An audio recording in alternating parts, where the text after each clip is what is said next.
छिमेकी ठुला देशहरूलाई होइन दाई भन्नुपर्ने,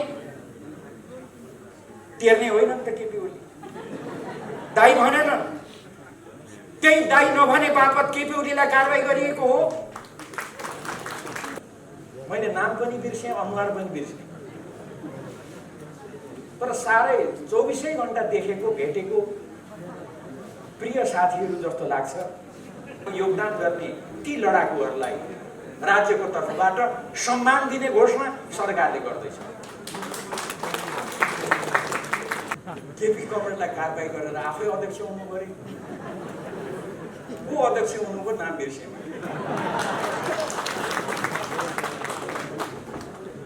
हाम्रै केपी कमरेडसँग अलिक अगाडि कुनै निर्वाचनमा हार्नु भएको थियो अरे।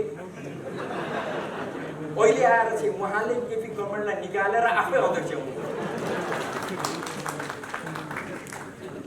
हाम्रा प्रतिपक्षी प्रतिस्पर्धीले त निर्वाचन सम्बन्धी काम त झन्नै भ्याउन थाल्नु।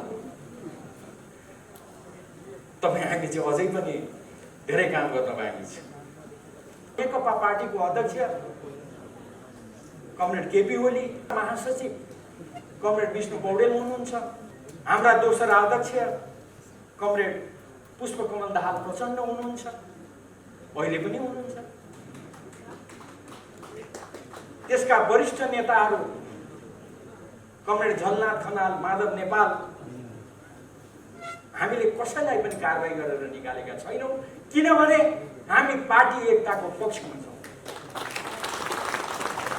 मैले नाम बिर्सेँ। हाम्रा केही साथीहरू त कस्तो सजिलो तरिका रहेछ थाहै थिएन। मलाई त ठ्याक्कै विश्वास लागिराखेको छैन। फलानु जानुभएको थियो भनेर यसो नक्सा पनि देखाउनुको साथीहरूले कता कता चिनेको जस्तो लाग्यो, तर बिर्सेँ।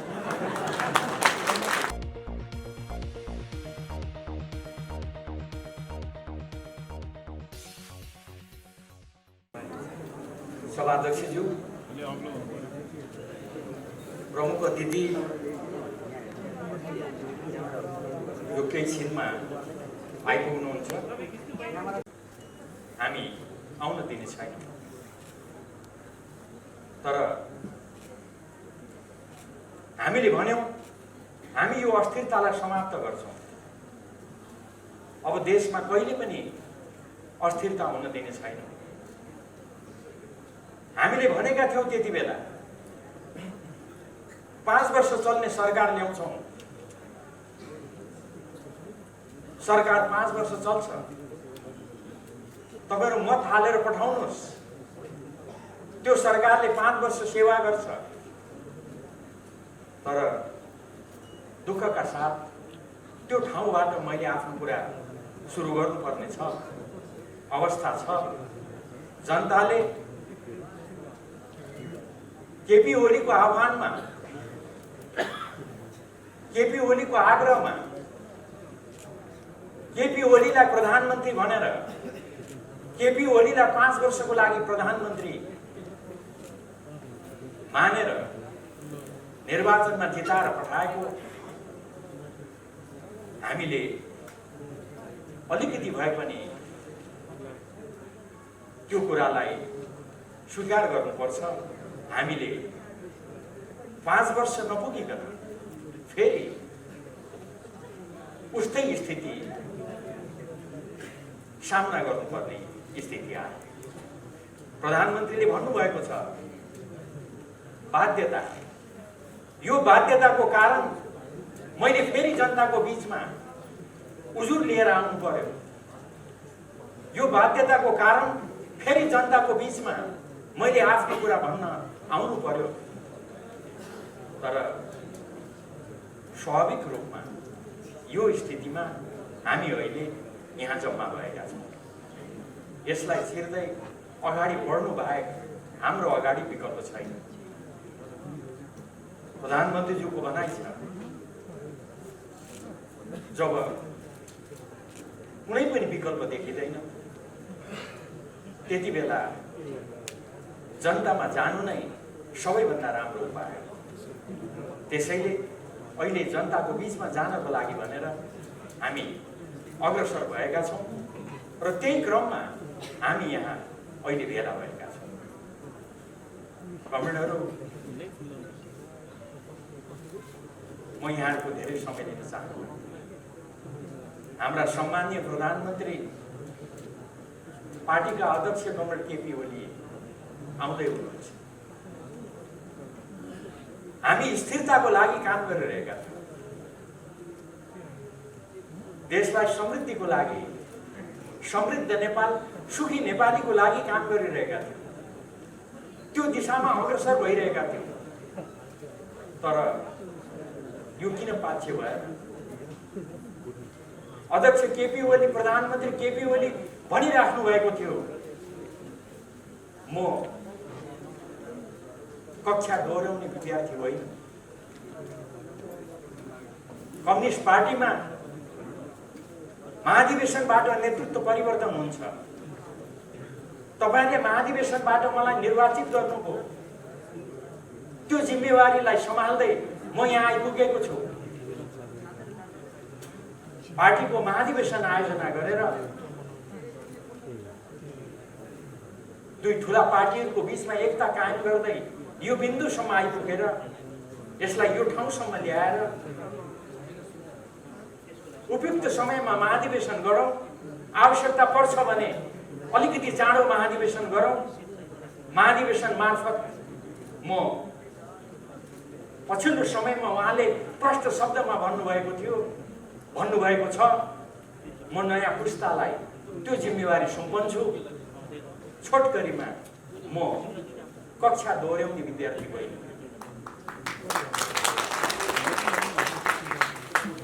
पार्टी महाधिवेशन मार्फत नेतृत्व सुम्पने नयाँ पुस्तालाई अनि निर्वाचन मार्फत जनताको जनादेशको आधारमा नयाँ सक्षम व्यक्तित्वलाई प्रधानमन्त्री पद सुम्पने उद्घोषणका साथ प्रधानमन्त्री पार्टी अध्यक्ष केपी ओली अगाडि बढिरहेको बेलामा यस्तो स्थिति उत्पन्न किन गर्यो? किन यो ठाउँमा हामी आइपुग्नु बाध्य भयौँ? प्रश्न भनेको यो प्रश्नको जवाब आउने दिनहरूमा हामी पाउँदै जानेछौँ। मलाई आश्चर्य लाग्यो, मैले अहिलेसम्म पत्याएको छैन। आफ्नो पार्टी अध्यक्ष महाधिवेशन चाँडो सम्पन्न गरेर नयाँ पुस्तालाई नेतृत्व सुम्पने उद्घोषण गर्नुभएका अध्यक्ष, नयाँ जनादेशबाट नयाँ नेतृत्वलाई प्रधानमन्त्री पद सुम्पने उद्घोषण गरेका प्रधानमन्त्री केपी ओली, उहाँलाई किन यो अवरोध, किन यी अप्ठ्याराहरू उहाँको बाटोमा तेर्स्याइन्छन्? आदि प्रश्नहरू उठिरहेको बेलामा अस्ति सञ्चार माध्यमले एउटा समाचार प्रकाशनमा ल्यायो, उद्घाटित गर्यो। दुईजना नेताहरू भेट्न जानु पर्यो। भेटेर हाम्रा प्रतिपक्षी साथीहरूलाई भन्नुभयो अरे संसद पुनर्स्थापना गरौँ। पुनर्स्थापित संसदमा प्रधानमन्त्री त तपाईहरुलाई नै बनाउँछौँ भन्नुभयो रे। मैले कुरा राम्रोसँग बुझिनँ। मलाई त ठ्याक्कै विश्वास लागिराखेको छैन। अहिले पनि विश्वास नलागी मैले तपाईहरुलाई सुनाएको मात्र हो। मलाई यो कुरामा विश्वास छैन। अनि फलानो जानु भएको थियो भनेर यसो नक्सा पनि देखाउनुको साथीहरूले कता कता चिनेको जस्तो लाग्यो, तर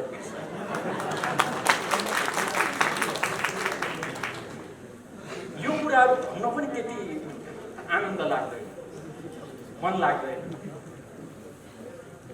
तर मैले नपत्याई हो कि होइन यसतर्फ यहाँहरूले ध्यान दिइदिनुहोस् न भनेर सम्म मैले यहाँहरू समक्ष यो कोट्याउँदै यो कुरा राखेको।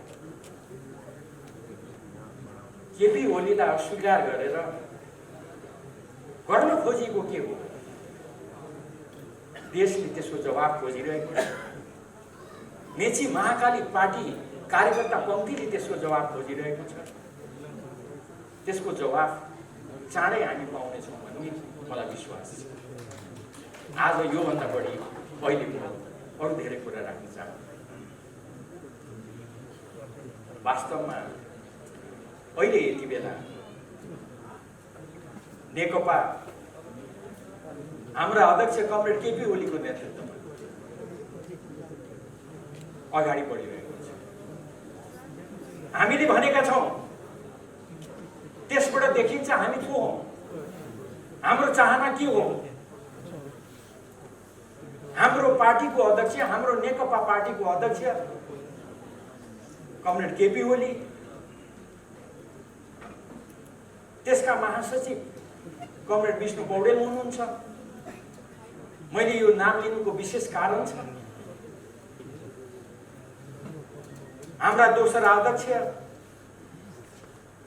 कमरेड पुष्पकमल दाहाल प्रचण्ड हुनुहुन्छ, अहिले पनि हुनुहुन्छ। त्यसका वरिष्ठ नेताहरू कमरेड झलनाथ खनाल, माधव नेपाल, हामीले कसैलाई पनि कारबाही गरेर निकालेका छैनौँ, किनभने हामी पार्टी एकताको पक्षमा छौँ।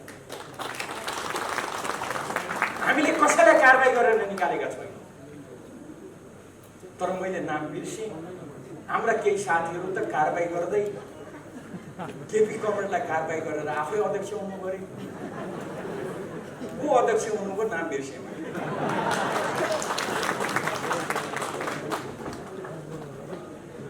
हाम्रै केपी कमरेडसँग अलिक अगाडि कुनै निर्वाचनमा हार्नु भएको थियो अरे,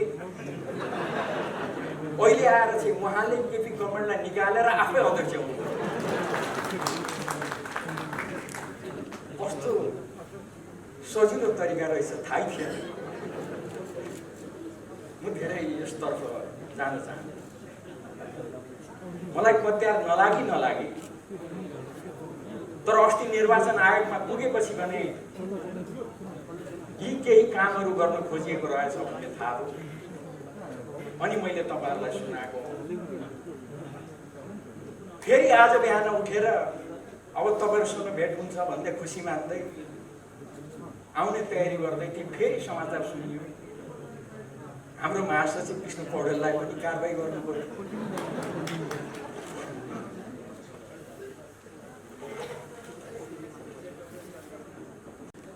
अध्यक्ष कमरेडलाई निकालेर आफै बन्नुभएछ, महासचिवलाई निकालेर अब आफै बन्ने हुनु होला। अब त्यसमा पनि खोइ 5-10 जनै लाग्नु भएको छ अरे। महासचिव कसलाई बनाउनुहुन्छ थाहा छैन।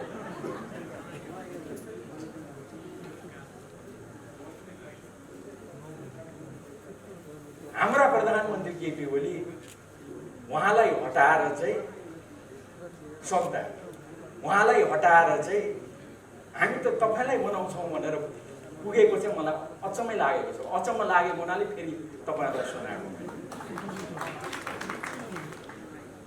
म त यो के को परिचय, यो के गर्न खोजेको, यसको जवाब अरू धेरै म भन्दिनँ। यो सम्पूर्ण कुराको जवाब साथीभाइहरूले, तपाईँ हामी सबैले जनतालाई दिनुपर्छ। मेची महाकालीमा हामीलाई पर्खिएर बसेका पार्टी पङ्क्तिलाई दिनुपर्छ। अहिले अरू धेरै म यस बारेमा टिप्पणी गर्न चाहन्छु। कमरेडहरू, अहिले धेरै घटनाक्रमहरू बढिरहेका छन्। निर्वाचन आयोगमा आधिकारिकताको विषय उठिरहेको छ, छलफल भइरहेको छ। सम्मानित सर्वोच्च अदालतमा विघटन सम्बन्धी मुद्दा छलफल भइरहेको छ। थुप्रै प्रश्नहरू छन्। यो केपी ओलीको सरकारले विकासका केही पनि काम गरेन, सिङ्को भाँचेन भनेर केही साथीहरूले केही विषयहरू उठाइराख्नु भएको छ। अनि यही क्रममा पार्टी अध्यक्ष केपी ओलीलाई हामीले कारबाही गर्यौं भनेर पनि प्रश्न उठाइराख्नु भएको छ। यो के हो? यसको बारेमा म थोरै समय यहाँको लिन चाहन्छु। हाम्रा प्रमुख अतिथि कमरेड केपी ओली आइराख्नु भएको छ। उहाँ आइसक्नुभन्दा अगाडि यस बारेमा म केही चर्चा गर्न चाहन्छु। कमरेडहरू, वास्तवमा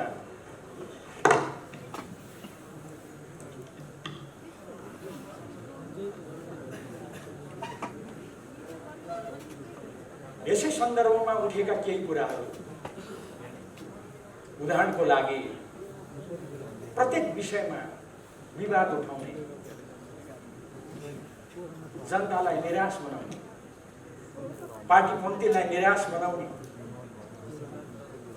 खालका कामहरू अहिले भएका छन्।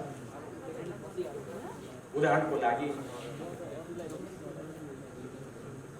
प्रधानमन्त्री केपी ओलीले संसद विघटनको सिफारिस गर्नुभयो, राष्ट्रपतिले विघटनको घोषणा गर्नुभयो। अनि प्रश्न उठ्यो, प्रधानमन्त्री केपी ओलीले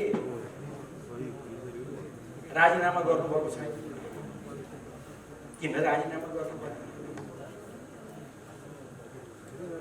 अनि राष्ट्रपतिले यो सरकारलाई किन काम चलाऊ घोषणा गर्नु भएन? प्रधानमन्त्री केपी ओली त मन्त्रीमण्डल पुनर्गठन गरिराख्नु भएको छ। अहिले संसद विघटन गरेको यो अवस्थामा प्रधानमन्त्री केपी ओलीले कसरी मन्त्री परिषद पुनर्गठन गर्नुभयो? पुनर्गठित हाम्रा साथीहरू, केही साथीहरू त यहाँ पनि उपस्थित हुनुहुन्छ।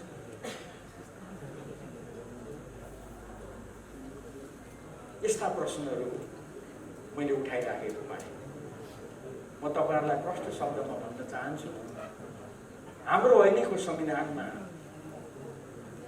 यस सम्बन्धमा प्रष्ट एउटा व्यवस्था राखिएको छ। यस बारेमा पनि मुद्दा परेको छ। सर्वोच्च अदालतको यो विचाराधीन छ।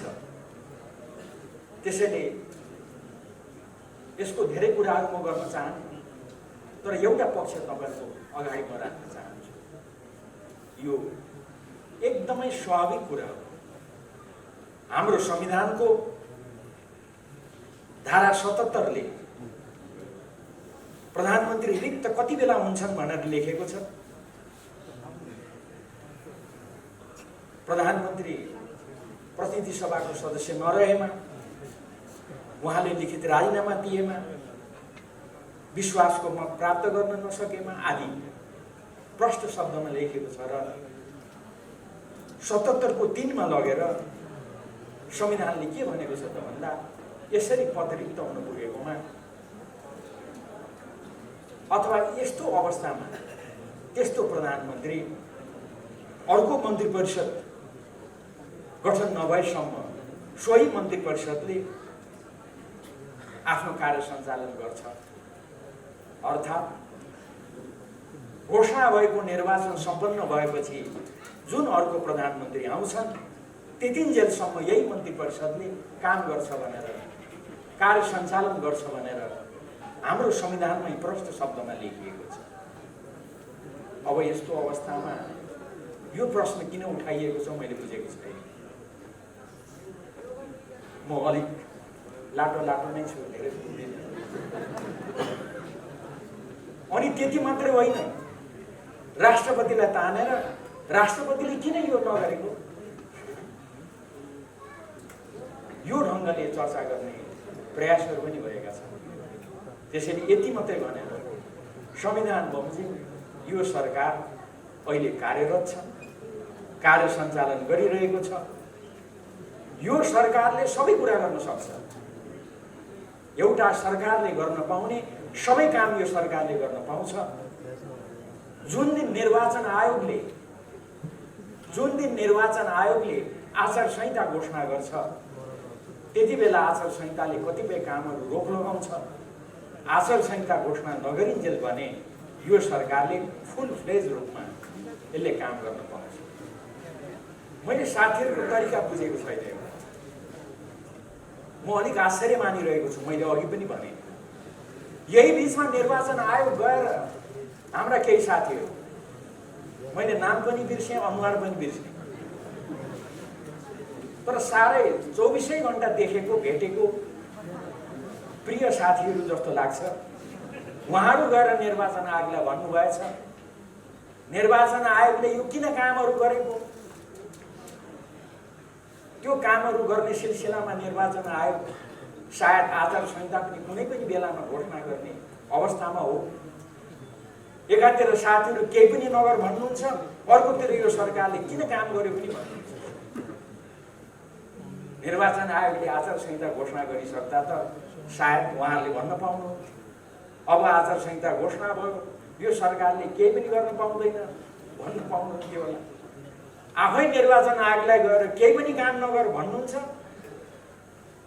फेरि यो काम चलाउ सरकार किन यो काम गरेको पनि भन्नुहुन्छ। त्यसैले किन साथीहरू अलिक कन्फ्युज जस्तो, किन अन्यलमा परेको जस्तो, म यसको बारेमा अरू धेरै टिप्पणी गर्न चाहन्छु। आदरणीय मित्रहरू, यही बेलामा देखिहाल्नु तपाईँहरूले संवैधानिक इजलास हो कि बृहत इजलास भन्ने पनि विवाद भयो। हिजो मात्रै आएर टुङ्गियो। मलाई यही आश्चर्य लागिरहेको छ। निर्वाचन आयोगमा गएर निर्वाचन सम्बन्धी कुनै पनि काम नगर्नु भनेर भन्ने, सर्वोच्च अदालतमा भने इजलासमा भने बृहत इजलास कि यो संवैधानिक इजलास भनेर यहाँहरूलाई थाहा छ। अहिलेसम्म सर्वोच्च अदालतमा दायर भएका जुन रिट निवेदनहरू छन् त्यो रिट निवेदनहरूको विषयमा सुनवाई सुरु भएको छैन, ढिलाइ गरिएको छ। कसले ढिलाइ गर्यो म त्यतातिर जान्छु, यहाँले बुझ्नै भएको छ। अहिलेसम्म सुनवाई सुरु भएको छैन। भर्खर हिजो बृहत इजलास कि यही संवैधानिक इजलासले मुद्दा हेर्ने भन्नेमा विवाद चल्यो। सामान्य मुद्दा दायर गर्दा थोरै पैसा लाग्छ, संवैधानिक इजलासमा मुद्दा अगाडि बढ्दा 5000 रुपियाँ लाग्छ। उदाहरणको लागि यो संवैधानिक इजलासको मुद्दा भनेर 5000 रुपियाँ पनि बुझाउनु साथीभाइहरूले, अनि फेरि संवैधानिक इजलास कि बृहत इजलास भनेर अहिलेसम्म सर्वोच्च अदालतलाई अड्काउने काम भइरहेको छ। बल्ल हिजो अब टुङ्गियो। आइतबारबाट यो निरन्तर सुरु हुन्छ। एउटा चाखलाग्दो एउटा सामान्य सानो कुरा यहाँहरूलाई म बताउँ है, अनि अगाडि बढ्छु। वास्तवमा कुरा के थियो त भन्दा योभन्दा अगाडि प्रधान न्यायाधीश सुशीला कार्कीजी हुनुभएको बेला एउटा सर्वोच्च अदालतले निर्णय गर्यो बृहत बेन्चबाटै। त्यसले के भन्यो त भन्दा संवैधानिक इजलास तोक्नको लागि जसमा विवाद छ नि, यहाँले देखिराख्नु भएको छ, त्यो संवैधानिक इजलास कतिजनालाई तोकिन्छ। अहिले उहाँले नियम बनाएर सर्वोच्च अदालतले 14 जना प्यानल बनाएको छ न्यायाधीशहरू। त्यो 14 जना न्यायाधीश मध्येमा सर्वोच्च अदालतका प्रधान न्यायाधीशले 5 जनाको बेन्च बनाउने भनेर अधिकार कसलाई दिएको छ? सर्वोच्च अदालतको प्रधान न्यायाधीशलाई। यो कहिले यो आदेश भयो, कहिले यो तय भयो, टुङ्गो लाग्यो त भन्दा सुशीला कार्कीज्यू प्रधान न्यायाधीश हुँदा त्यति बेला आदेश भएको छ। अब अहिले आएर भने केही अनुसार अहिलेका प्रधान न्यायाधीशले संवैधानिक इजलास बनाउने भनेर अगाडि बढ्दा होइन, बृहत इजलास चाहिन्छ भनेर विवाद उठाइयो। तर जे होस्, अहिलेसम्मको छलफल बृहत इजलास कि संवैधानिक इजलास भनेर हो। हिजो बल्ल टुङ्गियो। अब आइतबारबाट यो अहिलेको जुन संवैधानिक इजलास छ त्यसले नै यो मुद्दालाई निरन्तर सुनवाई गर्छ र एउटा टुङ्गोमा पुग्छ। स्थिति भनेको यो छ। अनि अहिले यही बीचमा धेरै बृहत रूपमा एउटा प्रश्न उठाउने गरेको पाइन्छ। होइन, निर्वाचन हुन्छ कि हुँदैन? निर्वाचन कुन मितिमा हुन्छ? प्रधानमन्त्रीज्यू सधैँ भन्नुहुन्छ, हामीसँग सधैँ भन्नुहुन्छ,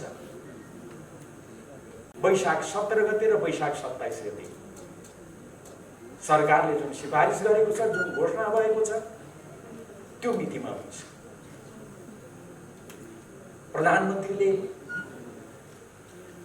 जसले संसद विघटनको सिफारिस गर्नुभएको, उहाँ संसद विघटनको बारेमा बोल्न सक्नुहुन्छ। मैले सर्वोच्च अदालतमा विचाराधीन मुद्दाको सन्दर्भको कुरा गरेको, किनभने म भनिराखेको छु, अहिले पनि भन्छु, यो कुरा सर्वोच्च अदालतमा विचाराधीन भएको हुनाले मेरो यसमा धेरै भन्नु छैन है भन्ने गरेको छु।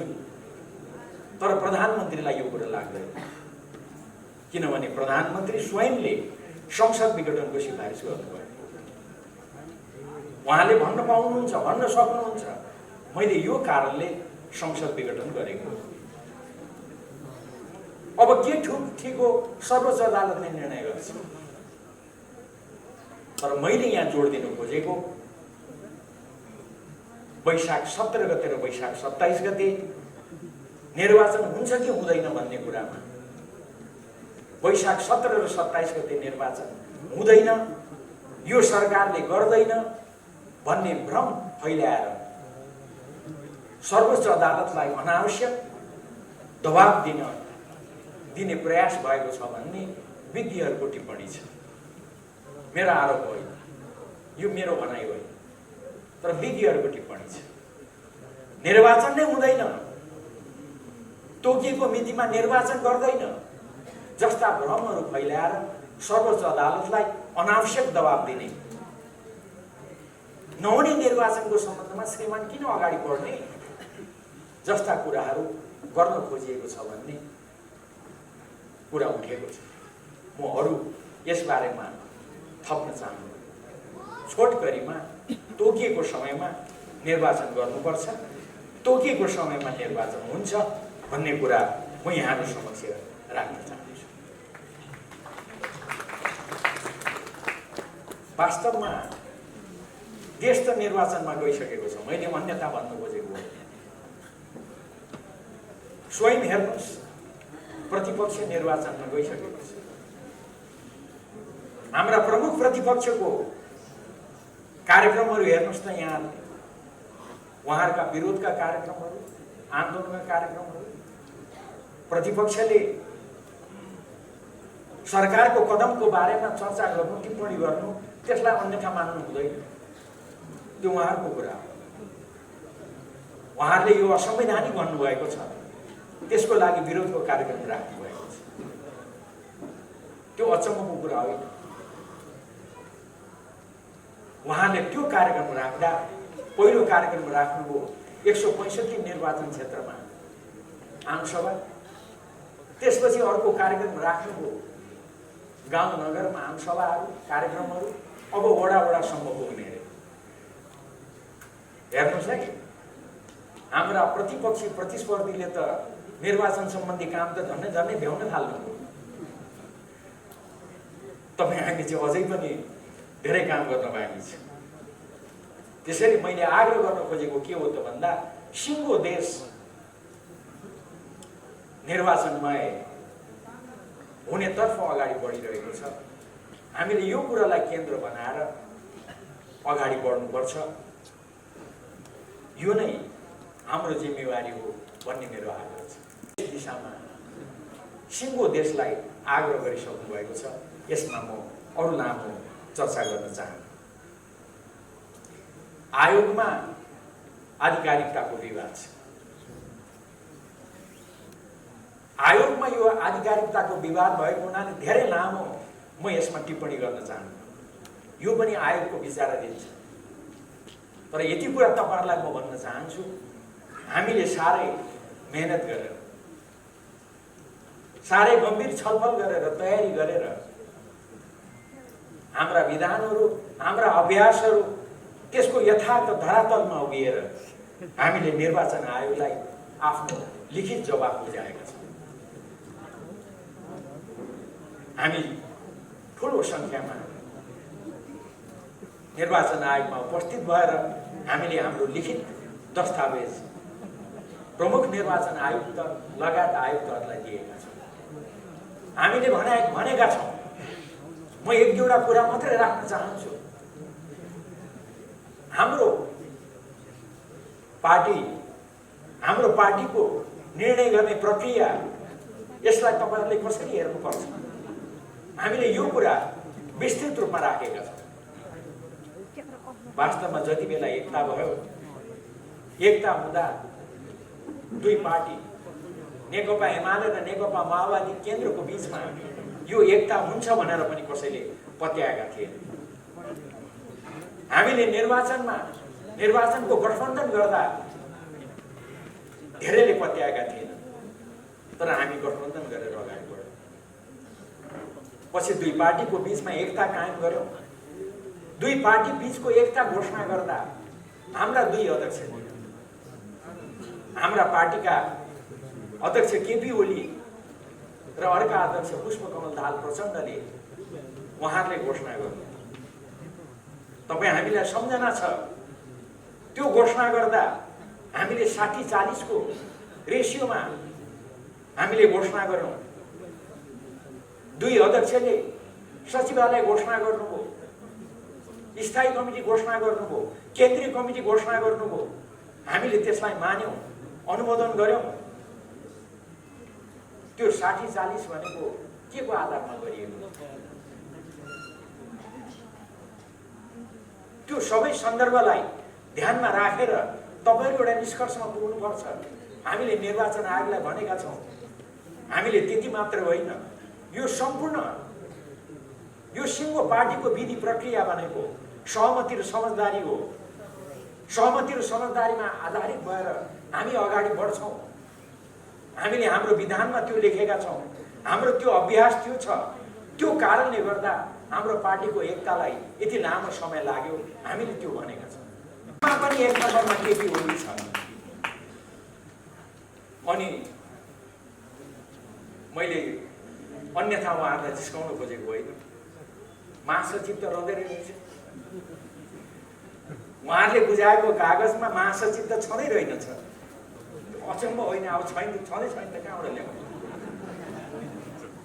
त्यसैले हाम्रो भनाइ छ, प्रथम अध्यक्ष केपी ओली, महासचिव विष्णु पौडेल जहाँ छ त्यहीँनिर पार्टी छ। अघि कमरेडले भन्नुभयो जहाँ केपी ओली त्यही हाम्रो पार्टी, सही हो। तर मैले महासचिव किन जोडे त भन्दा हाम्रो विधान बमोजिम पार्टी अध्यक्षको निर्देशनमा, केपी ओलीको निर्देशनमा महासचिवले बैठक बोलाउँछ। महासचिवै नभएको त्यो साथीहरूले कसरी बैठक बोलाएर हाम्रा कमरेड केपी ओलीलाई कारबाही गरिराख्नु भएको छ। हुँदा हुँदा त आज त महासचिव नै निकाल्दैछ। कसरी यो सम्भव छ? हाम्रा बृहत दस्तावेज हामीले निर्वाचन आयोगमा बुझाएका छौँ। तर मुख्यतः यही कुराहरूमा आधारित भएर हामीले भनेका छौँ। हामीले प्रश्न उठाएका छौँ। पार्टीको लागि, नेकपाको लागि पार्टी महाधिवेशन ठुलो हो। पार्टी महाधिवेशनबाट निर्वाचित भएर आएका केपी ओली, अर्को पार्टीको महाधिवेशनबाट निर्वाचित भएका पुष्पकमल दाहाल प्रचण्ड, उहाँहरूले एकताको घोषणा गर्नुभयो। एकता नटुङ्गिजेलसम्म महाधिवेशन पनि एकताको महाधिवेशन हुन्छ, सहमति र समझदारीको महाधिवेशन हुन्छ भनेर घोषणा गरिएको छ। तर यो अचानक कहाँबाट केपी ओलीलाई निष्कासन गर्दै कारबाही गर्दै त्यति बेला निर्वाचित महाधिवेशनमा केपी कमरेडसँग निर्वाचन लडेर हार्नुभएका साथी पो अचानक अध्यक्ष हुनुभयो रे भन्ने यो समाचार साँच्ची नै हो? निर्वाचन आयोगमा हामीले सोध्यौँ, यहाँहरूले कुरा बुझिहाल्नुभयो। त्यसैले यही आधारमा आधारित भएर पार्टीको आधिकारिकताको विषय टुङ्गिनुपर्छ। यसमा अन्यथा हुन सक्दैन। हुन त साथीभाइहरूले यो हाम्रो पक्षमा भएन भने आधी बेरी आउँछ भन्नुभएको छ। कसले भन्नुभयो त्यो चाहिँ बिर्सेँ मैले।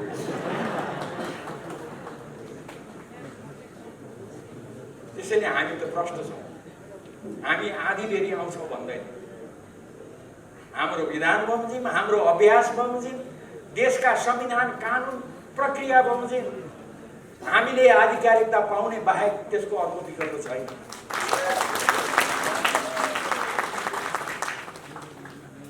यही विश्वासका साथ कमेन्टहरू अगाडि बढ्नुहोस्।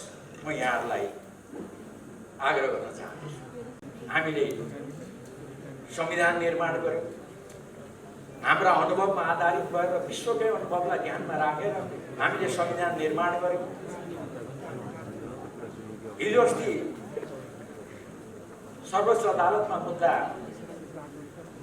परिसके पछाडि साथीहरूले मलाई पनि खुब मन पराउने साथीहरू माया गरेर मैले बोलेको पनि भाइरल बनाइदिनु भएछ।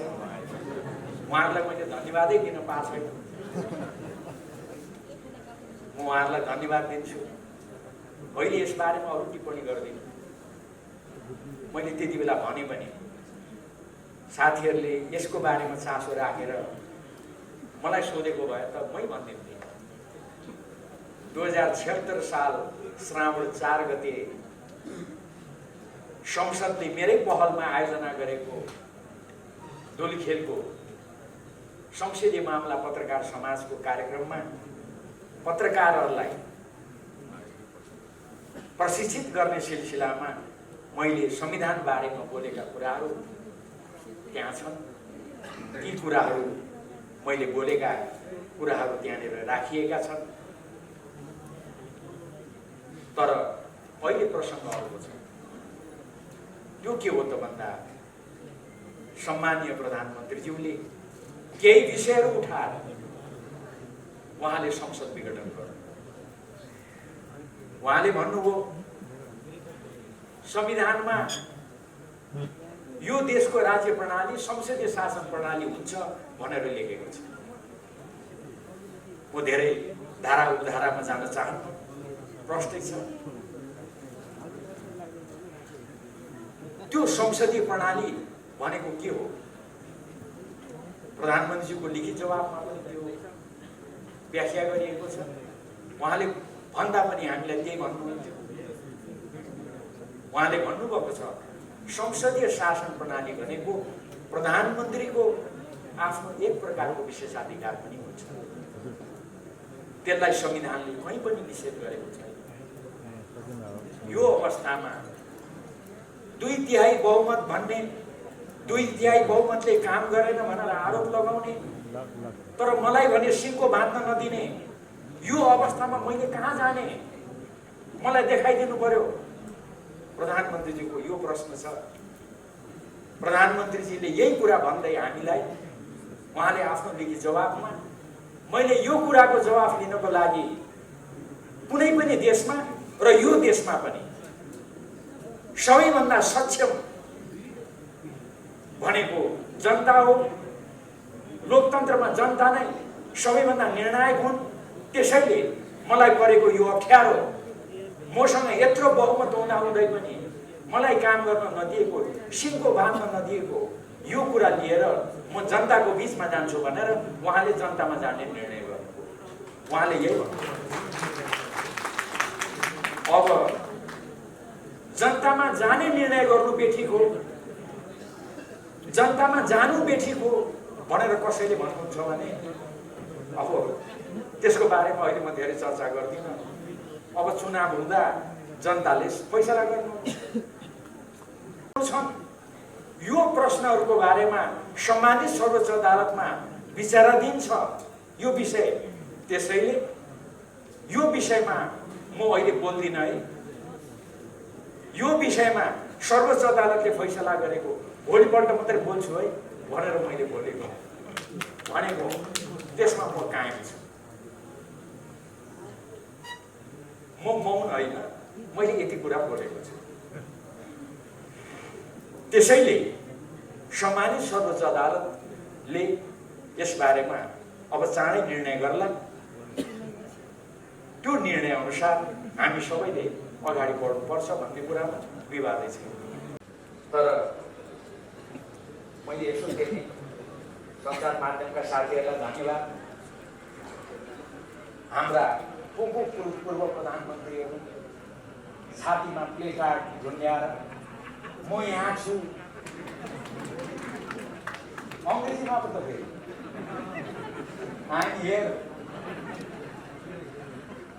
कसैले चाहिँ यो धम्की दिएको भने मैले त धम्की दिएको भन्दिनँ, म यहाँ छु भनेर उहाँहरूले देखाउनु भएको। तर सर्वोच्च अदालत जहाँ मुद्दा परिरहेछ त्यसैको मुनि गएर चाहिँ म यहाँ छु भनेर चाहिँ किन देखाएको मैले बुझ्न सकेको छैन। पार्टीले यो सरकारले के उपलब्धि गर्यो?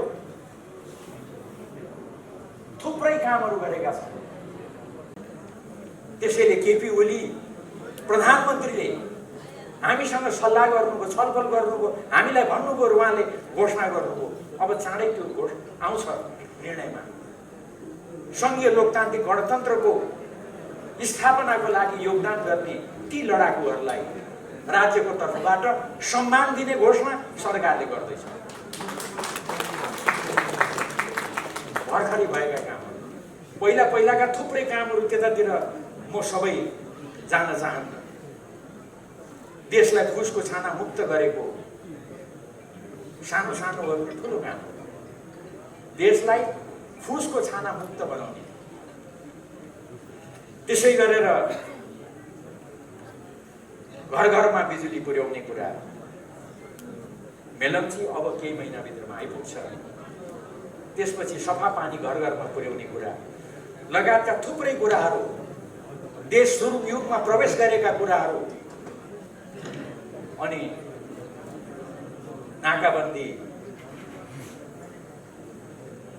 नाकाबन्दीको अवस्था त म यति मात्रै चर्चा गर्न चाहन्छु।